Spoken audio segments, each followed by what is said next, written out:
Audio Jungle. Audio Jungle.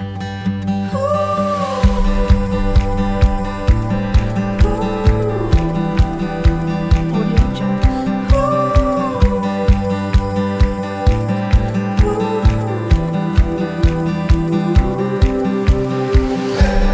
Audio Jungle.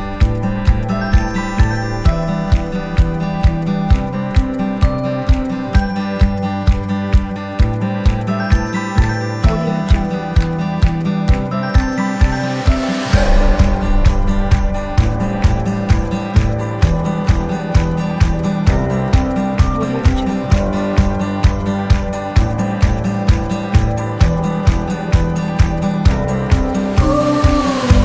Assalamualaikum warahmatullahi wabarakatuh. Perkenalkan, nama saya Sarah Santika. Nama saya Nur Aini. Nama saya Jumlawati. Kami dari program studi ekonomi syariah semester 6 lokal B, Stai Aulia Urasyidin Tembilahan. Pada video kali ini, kelompok kami akan membahas tentang komunikasi bisnis lintas budaya. Dengan pembahasan memahami budaya dan perbedaan budaya serta komunikasi dengan orang budaya asing. Selamat menyaksikan. Assalamualaikum warahmatullahi wabarakatuh. Sebelum video ini dimulai, alangkah baiknya kita mengetahui terlebih dahulu apa itu pengertian komunikasi, komunikasi bisnis, budaya, komunikasi lintas budaya, dan komunikasi terhadap budaya asing. Nah, pertama di sini saya akan menjelaskan mengenai pengertian komunikasi, di mana komunikasi yaitu proses penyampaian suatu pernyataan oleh seseorang kepada orang lain, dan suatu hal dasar yang selalu dibutuhkan dan dilakukan oleh setiap insan manusia. Karena berkomunikasi merupakan dasar interaksi antar manusia untuk memperoleh kesepakatan dan kesepahaman yang dibangun untuk mencapai suatu tujuan yang maksimal di antara keduanya. Untuk mencapai usaha dalam berkomunikasi secara efektif, maka sebaiknya kita harus mengetahui sejumlah pemahaman dan persoalan yang terjadi dalam proses berkomunikasi itu sendiri. Selanjutnya, pengertian komunikasi bisnis. Komunikasi bisnis adalah proses pertukaran pesan atau informasi untuk mencapai efektivitas dan efisiensi produk kerja di dalam struktur dan sistem organisasi. Komunikasi bisnis adalah setiap komunikasi yang digunakan untuk membangun partnership sumber daya intelektual untuk mempromosikan suatu gagasan, suatu produk, servis, atau suatu organisasi dengan sasaran untuk menciptakan nilai bagi bisnis yang dijalankan. Nah, komunikasi bisnis ini meliputi pengetahuan yang menyeluruh dari sisi internal dan eksternal bisnis tersebut. Selanjutnya, komunikasi bisnis adalah proses pertukaran pesan atau informasi untuk mencapai efektivitas dan efisiensi produk kerja di dalam struktur dan sistem organisasi. Sedangkan secara sederhananya, komunikasi bisnis adalah komunikasi yang digunakan dalam bisnis yang mencakup berbagai macam bentuk komunikasi, baik komunikasi verbal maupun komunikasi nonverbal untuk mencapai tujuan tertentu. Jadi kesimpulannya, komunikasi bisnis adalah interaksi antara dua orang atau lebih yang saling memberikan informasi untuk mencapai tujuan yang efektivitas dari suatu kelompok atau organisasi. Teman-teman, di sini saya akan menjelaskan tentang komunikasi dengan orang berbudaya asing. Sebelumnya kita harus tahu dulu nih, komunikasi itu apa? Dan telah dijelaskan sebelumnya bahwa komunikasi itu adalah suatu hal dasar yang selalu dibutuhkan dan dilakukan oleh setiap insan manusia. Selanjutnya, kita harus tahu juga dong, budaya asing itu apa sih? Budaya asing itu adalah kebudayaan yang datang dari luar daerah yang diterima dan dijalani oleh suatu masyarakat yang tinggalnya di daerah sendiri. Jadi dapat kita pahami bahwasanya kebudayaan asing ini adalah kebudayaan yang datang dari luar Adapun budaya asing di Indonesia, di mana kita dapat lihat bahwa bangsa Indonesia ini dalam mengikuti arus globalisasi terkadang dapat melunturkan jati diri bangsa dengan kesopanan dan budaya timur. Nah, di mata dunia, Indonesia dikenal sebagai bangsa yang menjunjung adab ketimuran yang sangat baik. Tapi bangsa Indonesia tidak menutup diri bagi budaya asing yang ingin masuk ke Indonesia tanpa melunturkan jati diri dan kepribadian bangsa Indonesia. Karena terkadang globalisasi dapat menjadikan bangsa semakin kreatif tanpa meninggalkan adab bangsanya. Nah, kebudayaan asing yang masuk akibat era globalisasi ini turut mengubah perilaku dan kebudayaan Indonesia, baik itu kebudayaan nasional maupun kebudayaan murni yang ada di setiap daerah Indonesia. Dalam hal ini sering terlihat ketidakmampuan manusia di Indonesia untuk beradaptasi dengan baik terhadap kebudayaan asing, sehingga melahirkan perilaku yang cenderung ke barat-baratan atau yang biasa disebut dengan westernisasi.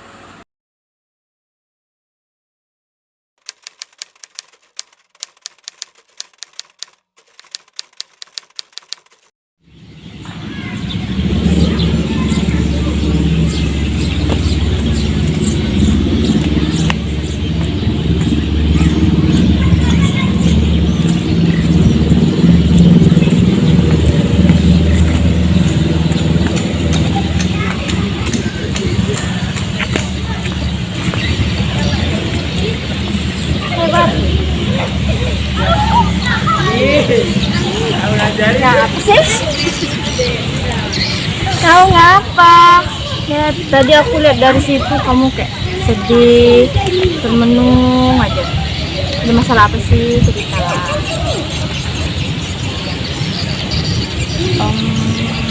Gimana ya ngomongnya? Aku kan sama pacar aku tinggal 2 bulan mau menikah kan. Tapi orang tua aku tuh tidak setuju. Loh, kenapa? Karena pacar aku mau datang ke rumah dengan membawa uang panai hanya sebesar 50 juta. Sedangkan kan kamu tahu aku orang Bugis. Dan kamu tahu kan orang Bugis itu kan terkenal sama uang panainya. Nah, orang tua aku maunya 150 juta. 150 juta? Mana sih? Iya, maka dari itu. Terus selain daripada itu, orang tua aku juga menginginkan pasangan kami itu dalam keluarga kami orang Bugis. Tapi gimana, pacar aku ini bukan orang Bugis. Jadi dia orang apa? Orang Jawa. Orang Jawa. Jadi kami tuh kayak beda budaya gitu kan. Jadi orang tuaku itu adatnya mau betul-betul adat sesuai nenek moyang kami, sedangkan pacar aku tak mampu gitu memenuhinya. Gimana dong? Emang kamu sudah pernah ke rumah calonmu? Udah, dan orang tua mereka setuju-setuju aja sih dengan hubungan kami. Tapi kami tuh betul-betul kayak berbeda budaya. Mereka kan dalam keluarga mereka bahasa Jawa, sedangkan aku kan nggak mengerti gitu. Jadi gimana dong, budaya kami kan beda. Emang mereka kental dengan bahasa Jawanya? Iya, dan keluarga kami juga sangat kental dengan budaya kami. Gimana dong ya solusinya? Untuk supaya tidak terjadi lagi perbedaan budaya yang terlalu signifikan pada saat ini? Gimana ya?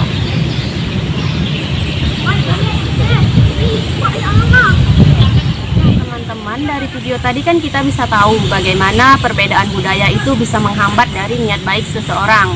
Seperti contohnya pada video tadi, dia akan melangsungkan pernikahan antara gadis yang bersuku Bugis dengan seorang pria yang bersuku Jawa, di mana di sana terdapat ketidaksamaan budaya antara budaya Bugis dengan budaya Jawa. Jadi kita harus tahu sebenarnya apa sih yang dimaksud dengan komunikasi antar budaya.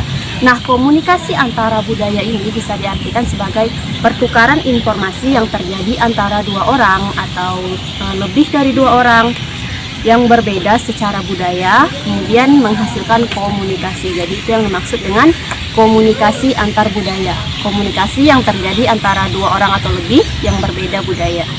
Kenapa sih kita perlu mempelajari dari perbedaan budaya ini? Yang pertama, kenapa kita perlu mempelajari perbedaan antar budaya? Tentunya khususnya kita sebagai warga negara Indonesia yang tinggal di Indonesia, pastinya dalam kehidupan sehari-hari itu tidak terlepas dari yang namanya perbedaan. Di mana dalam kehidupan sehari-hari kita akan banyak menemui perbedaan agama, kebiasaan, tingkat pendidikan, suku, ras, dan lain sebagainya. Kemudian juga kan kita ketahui bahwa Indonesia ini terdiri dari 1348 suku bangsa, kemudian juga terdiri dari sekitar 700 lebih suku atau bahasa juga. Tentunya dengan adanya banyak suku bangsa, banyak bahasa, tentunya kita harus bisa menyesuaikan diri kita. Kita harus bisa saling mengerti antara budaya satu dengan budaya lainnya. Kita juga harus saling mengerti antara suku yang satu dengan suku yang lainnya. Agar apa? Agar nantinya ketika kita mengalami komunikasi antara misalnya orang dengan suku Bugis terhadap komunikasi orang suku Jawa, bisa saling memahami dan tidak terjadinya perbedaan, konflik, dan lain sebagainya. Manfaat dari kita mempelajari komunikasi antar budaya ini yang pertama, tentunya kita akan mempelajari tentang bagaimana cara kita memandang perbedaan, bagaimana cara kita menghadapi perbedaan antar suku, agama, kemudian kebudayaan, dan lain sebagainya. Salah satunya cara kita mengatasi perbedaan tersebut adalah menanamkan dalam diri kita sikap yang namanya sikap toleransi. Toleransi itu apa? Teman-teman tentunya sudah tahu bahwa toleransi ini adalah sikap atau upaya saling menghargai antara satu orang terhadap orang lainnya, antara suku yang satu terhadap suku yang lainnya. Jadi cara mengatasi perbedaan ini adalah salah satunya dengan cara kita saling toleransi antar sesama suku, agama, budaya, dan lain sebagainya. Kemudian manfaat yang kedua, manfaat dari kita mempelajari komunikasi antar budaya ini adalah kita bisa menimbulkan komunikasi yang lebih efektif. Nah, dengan kita mempelajari komunikasi antar budaya ini, tentunya kita sudah tahu sikap kita harus seperti apa saat berkomunikasi dengan orang yang budayanya berbeda, kemudian kita harus bagaimana. Tentunya dengan kita memiliki ilmu komunikasi antar budaya ini bisa menciptakan sebuah komunikasi yang lebih efektif atau komunikasi yang lebih baik.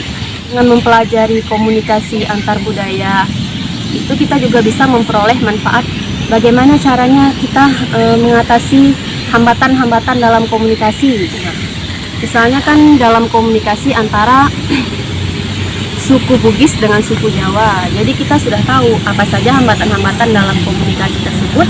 Kita juga akan tahu bagaimana cara kita menghadapi hambatan-hambatan dalam komunikasi tersebut. Selanjutnya ada tips efektivitas atau efektif dalam komunikasi bisnis antar budaya.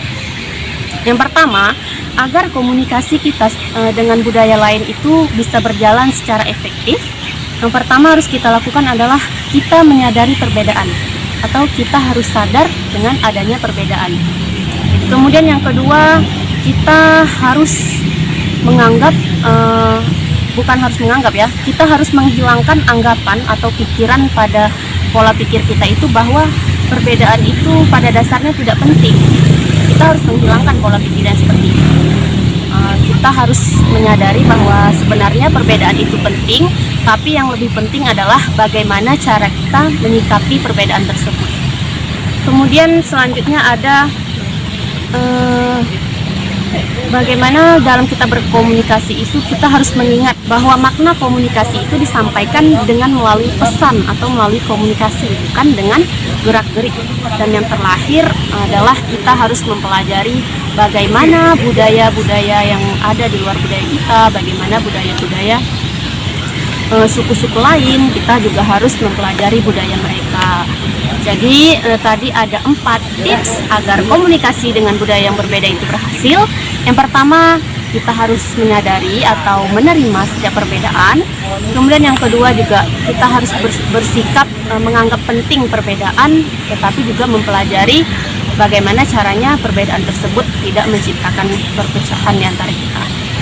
Kemudian juga kita harus mempelajari budaya-budaya luar agar kita tahu, misalnya budaya orang Malaysia seperti apa, kemudian budaya Thailand seperti apa, agar nantinya kita dalam berkomunikasi bisa berkomunikasi secara efektif tanpa melanggar perpecahan-perpecahan antar budaya. Karena sejatinya perbedaan itu bukan diciptakan untuk membuat perpecahan, tetapi kita harus bersyukur dan mensyukuri serta menerima adanya perbedaan. Terima kasih. Halo guys, assalamualaikum warahmatullahi wabarakatuh. Nah, jadi kali ini kita akan diskusi lagi, kita akan membahas lagi bagaimana tips atau trik komunikasi dengan orang yang berbahasa asing. Di sini sudah ada teman saya yang kece-kece, bisa teman-teman lihat. Hai. Sapa dulu kameranya. Halo. Namanya siapa?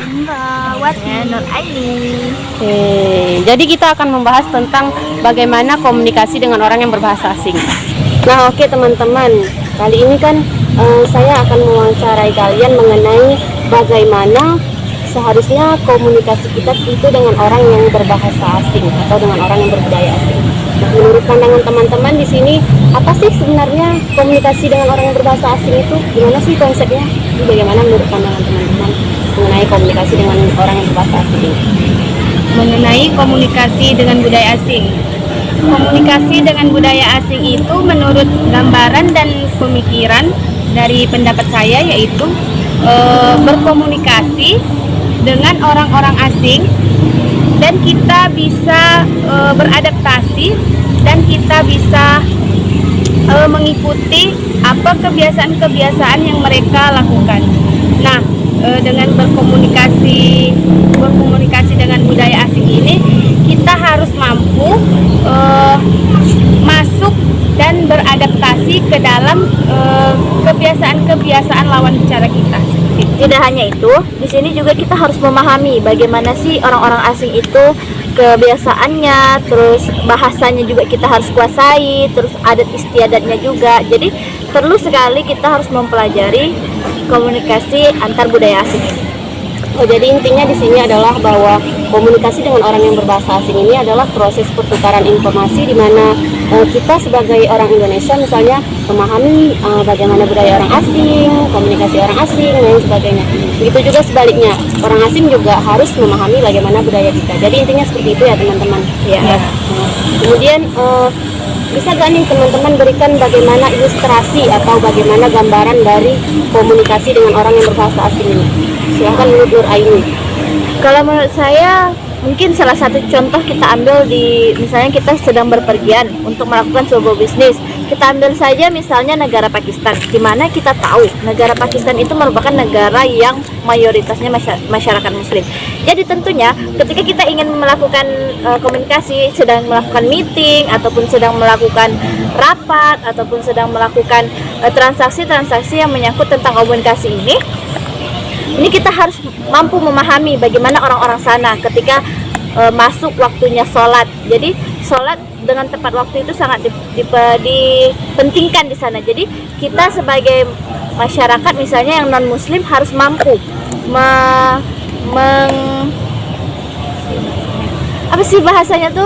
mengikuti tradisi ataupun kebiasaan orang-orang Pakistan di sana. Jadi intinya kita itu harus bisa memahami bagaimana tradisi orang di sana, ya. Kita harus mengikuti tradisi orang.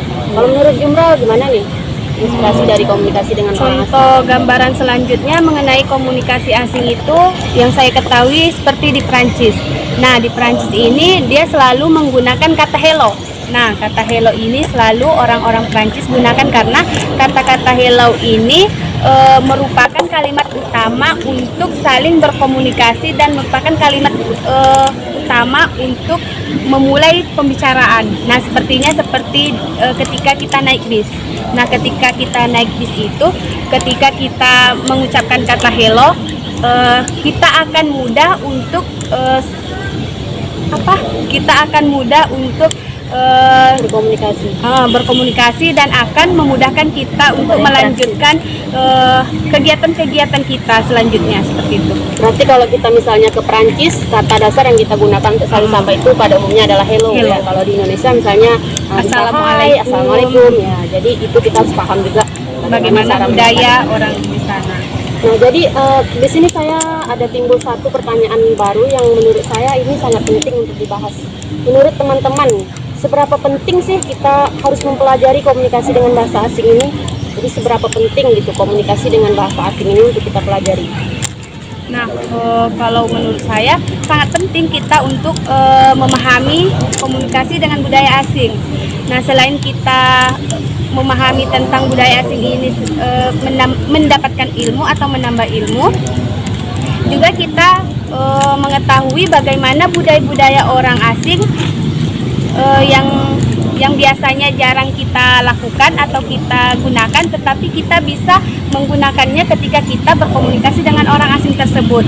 Nah, jadi di situ merupakan ada tambahan ilmu yang kita dapatkan ketika kita berkomunikasi dengan orang-orang asing tersebut. Sedikit juga mungkin benar apa yang dikatakan saudari Jumra. Di sini juga mengapa kita harus mampu memahami komunikasi dengan bangsa asing itu sangat-sangat penting. Karena dimana kita tahu kita banyak perbedaan ataupun kita banyak suku, banyak budaya, banyak ras, banyak etnis. Jadi kita harus mampu memahami orang-orang yang di sekitar kita. Karena kita tidak bisa hanya memahami budaya kita sendiri. Karena kita merupakan negara yang mayoritasnya banyak perbedaan. Berarti pada intinya memang dalam mempelajari budaya dengan komunikasi dengan orang asing ini sangat penting ya untuk kelancaran nanti bisnis kita, kelancaran komunikasi kita nanti pada saat berbisnis dengan orang asing, dan banyak sekali. Jadi intinya kita harus mempelajari komunikasi dengan orang bahasa asing. Kalau untuk tips dalam kelancaran kita berbahasa asing atau kelancaran kita berkomunikasi dengan orang asing itu ada tips-tips khusus nggak dari kalian supaya komunikasi kita itu lancar, mudah dimengerti, efektif dan efisien? Sebelum kita berkomunikasi dengan budaya asing itu, kita harus mengetahui dulu apa yang harus kita pahami terlebih dahulu, bagaimana cara-caranya agar kita bisa mengikuti kebiasaan-kebiasaan mereka. Nah, di sini ada tips menurut saya yang bisa kita kita lakukan. Yang pertama, memahami dengan baik budaya dan karakter umum lawan bicara kita. Jadi kita harus memahami terlebih dahulu budaya-budaya lawan bicara kita itu seperti apa. Nah, setelah kita mengetahui, maka kita juga bisa beradaptasi bagaimana budaya-budaya mereka, kita juga mengikuti budaya-budaya mereka, begitupun sebaliknya. Nah, selanjutnya itu berpikir dan bertindak dengan fleksibel. Jadi kita sebelum berkomunikasi dengan orang asing itu, kita harus berpikir dan bertindak apa yang seharusnya kita lakukan. Tidak boleh kita egois dengan ucapan dan tingkah laku kita yang tidak mereka sukai. Jadi kita harus betul-betul memahami, berpikir dan bertindak dengan fleksibel. Selanjutnya yaitu gunakan bahasa sederhana dan jelas. Jadi kita harus menggunakan bahasa-bahasa yang sederhana dan jelas agar lawan bicara kita itu dapat mengerti dan memahami. Kalau dari saya sih mungkin tidak banyak. Di sini mungkin salah satunya betul yang dikatakan saudari Jumra tadi, itu adalah tips bagaimana kita untuk melakukan komunikasi dengan budaya asing. Nah, di sini juga saya ingin menambahkan, mungkin kita bisa melakukan riset kecil ataupun bisa melakukan bertanya dengan orang-orang yang ada di sekitar atau teman-teman kita yang memiliki budaya asing ataupun budaya-budaya yang lainnya. Mungkin kita bisa tahu bagaimana kebiasaan mereka, bagaimana tingkah laku mereka, adat istiadat mereka seperti apa. Selanjutnya mungkin bisa juga melakukan hubungan yang personal. Di sini kita harus bisa membangun chemistry dengan lawan bicara kita yang berbeda budaya. Jadi dengan kita melakukan chemistry ini kita bisa menyambungkan komunikasi kita dengan bagus gitu kan. Selanjutnya mungkin komunikasi yang bisa kita lakukan adalah komunikasi verbal dan non verbal, di mana komunikasi verbal ini sebuah media, bisa media telepon ataupun media yang lainnya. Dan untuk komunikasi non verbal, di mana kita mengekspresikan diri kita, gerak-gerik kita, ekspresi mimik wajah kita itu seperti apa ketika kita berkomunikasi dengan orang yang berbudaya lain. Gestur tubuh kita. Ya. Oke, jadi intinya memang dalam kita akan melaksanakan komunikasi dengan budaya asing ini, yang pertama tentunya kita harus memahami terlebih dahulu budaya orang tersebut. Kemudian juga kita harus menjalin hubungan yang baik dengan orang tersebut. Kemudian juga tadi yang dikatakan oleh Nur Aini bahwa kita bisa saja melakukan komunikasi verbal ataupun komunikasi non verbal. Nah, jadi dari setiap yang kita lakukan itu tentu akan menghasilkan efek. Kalau untuk komunikasi dengan orang berbahasa asing ini, apakah mungkin akan terdapat efek positif ataupun efek negatif? Nah, jadi menurut teman-teman, gimana sih efek positif dari komunikasi ini, kemudian bagaimana efek negatifnya?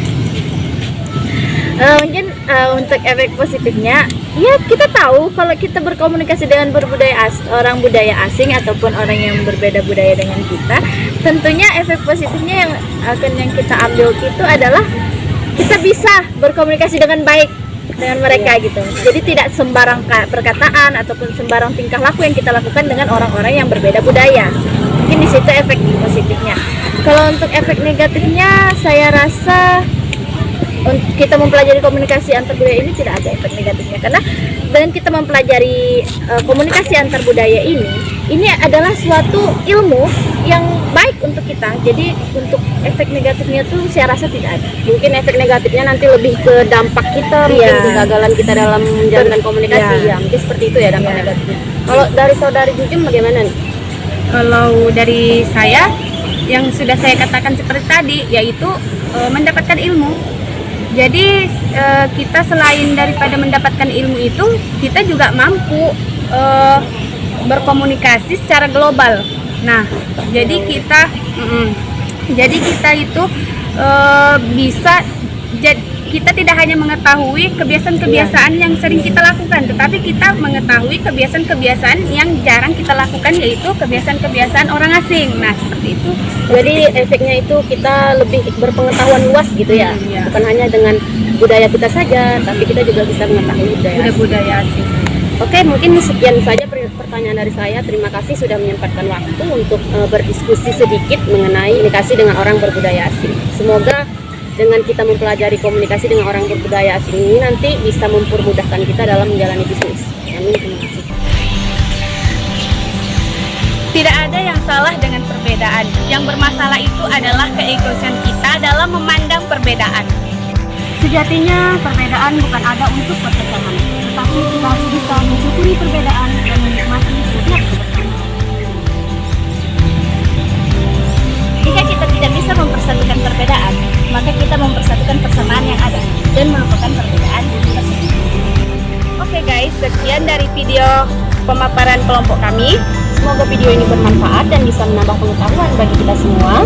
Mohon maaf atas segala kekurangan dan kesilapan. Assalamualaikum warahmatullahi wabarakatuh.